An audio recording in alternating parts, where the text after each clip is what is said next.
All right, as you can see here, I've got my lower half of my sword blade. This is one side of it, all scaled out here. And use my drawing up here to create my inner piece. This is number one right here, the very first one. This makes it line up with the two marks here, which is our distance we want. This will all be dark. So from there, I took and cut out the first set. Made them like, just trying to make, I need passageways for smoke to go through. Didn't have a hole punch or anything, so I just cut triangles in it. Even tried, a few different designs. This seemed to be a little spongier, whereas this actually seems to be a little stronger. So I think, and this is easier to cut. But as I go down each one, I can take this pattern and I can move it down. So I've done 1 and 2 here. So I go down here to 3.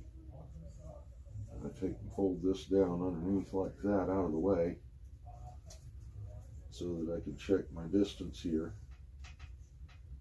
And at this point, it's so close I can go ahead and still use the same pattern. And yeah, I won't make any cuts until the next one. But what I'll do is each time I'll go back and cut down the nose piece and drop it back slightly. That way I can match this all the way up. And that will cause, actually wait a minute, I'm going to take that back. I'm actually going to do it the other way around.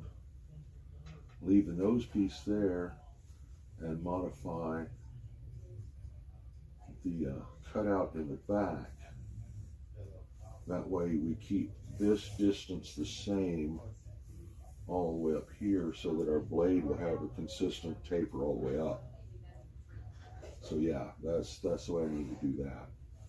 So from each one of these, I can tell how much I need to remove from it. Like I said, a lot of them, it'll probably be 2 or 3 the same all the way up, because the taper is very gradual.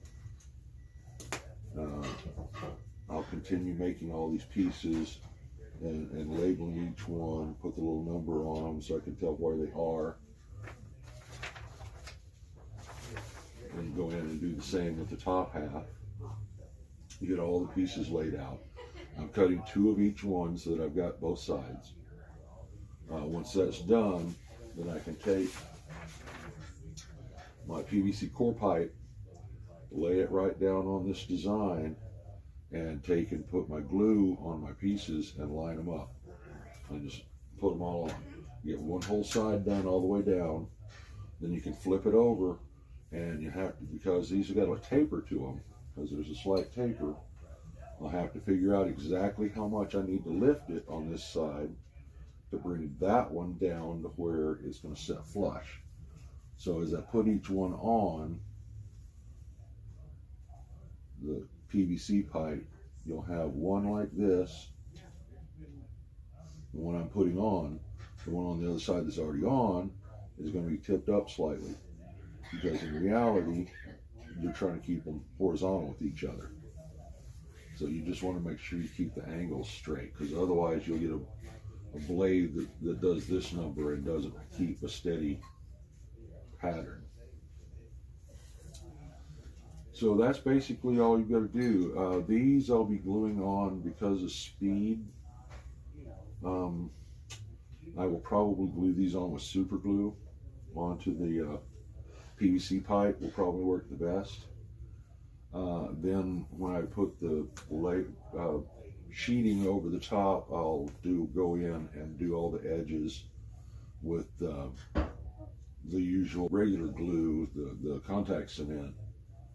That way these will stick really well. Once these are put in place, then you can take these notches right here, are where the LED strips lay. Now this is not the right LED strip here. This is an outdoor one. It's still got a rubber covering over it. Oh wait, I've got the other one over here.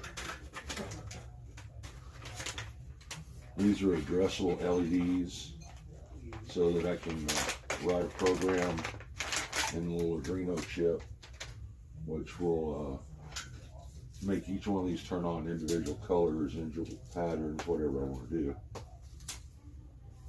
So these, once it's put together, will glue on like so. One strip here, one strip here. So these will shine up through the blade tip because the blade tip's coming out this way. Once these are glued on, then I'll cut this outer piece here out of the LED foam, so that way it's not blocking any light transmittance. Will keep everything nice and smooth all the way from one end to the other. These pieces I'll cut and put on after I've assembled all of this. The easiest way to do it is get the core done, get the outer casing put on it, put on my LEDs, get all the wiring done here, then I can move out here and install this piece. I think the way this is going to end up is going to end up being two pieces. I'll probably end up with just the piece here that will cut off right here at the LED, so that I can just go ahead and glue the other strip LEDs right in place.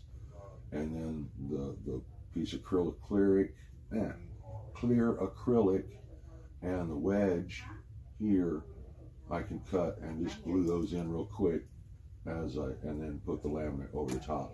It's going to be made like an airplane wing. That's kind of the design, an old style sprue design on an airplane.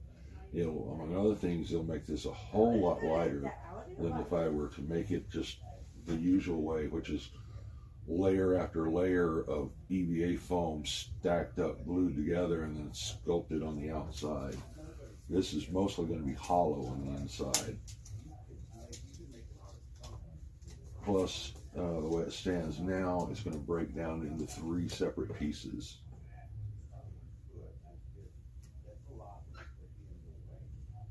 Now, I've also made these little test pieces here. This is all LED foam. And I've been experimenting with it a little bit. Hang on a second. So, my paints, I truly love these Plaid FX paints. They are amazingly good. They don't require any priming. You don't have to do any of this nonsense with the rubberized coating on it at first. None of that. The first coat of paint, you just dab it in pretty solid, smooth it out, boom. That acts as your sealer and does everything. And you can do whatever the hell you want on top of it. So yeah, this stuff is amazing, and it stays flexible, so you don't have to worry about it. So I wanted to make sure that I could see what the light transmittance would be on each of these colors. Those are either potential colors that I will use on the blade itself. So right now it's just on a slow strobe pattern. For this block here, I've done a couple of things. Not only do I have the colors here, I've gone in with a Sharpie and looked to see what would happen when the paint goes over the Sharpie. Also, I've doubled it up back here. There's 2 different glues. This side I glued on with contact cement. This side is glued on with super glue.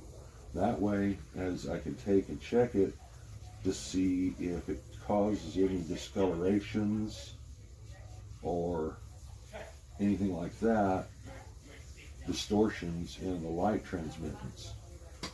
I was worried that the glue, especially like super glue and little blobs, might cause a discoloration and cause it not to be visible. But it looks like that's going to work out fine. The other thing I realized is that it's much brighter when leaving a gap over a single layer than it is over a double layer. So that right there sold me on the whole idea of just skinning the outside of it instead of trying to make this outer edge solid. But then also, by doing this, you can see that the silver and the charcoal, which are actually called chainmail and samurai sword, really beautiful metallic colors, and again, they're flexible. This stuff will do anything. This was just painted straight on there with a brush, nothing special done.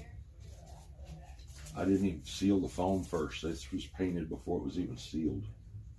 But as you can see, it gets pretty good light transmittance, especially when you get over here to the thinner part. We're getting really good light transmittance through the colors. So my plan is to use these two colors here to create a Damascus steel effect on the foam,